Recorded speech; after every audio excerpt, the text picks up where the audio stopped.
শীতকাল চলে যাবার আগে ভাপা পুলি পিঠে না খেলে শীতকালটাই যেন অসম্পূর্ণ থেকে যায়। তাই বাড়িতে আজকে বানিয়ে নিচ্ছি ভাপা পুলি পিঠে।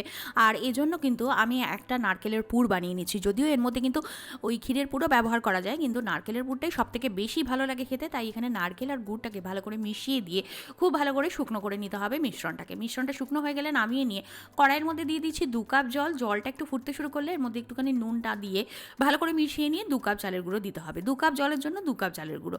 তারপরে খুব ভালো করে মিশিয়ে নিয়ে 5 মিনিট পর্যন্ত ঢেকে রেখে দিতে হবে। তারপর মিশ্রণটাকে এইভাবে নামিয়ে নিয়ে হাতের মধ্যে একটুখানি তেল লাগিয়ে নিয়ে ঠিক এরকমভাবে একটা ডো তৈরি করে নিতে হবে।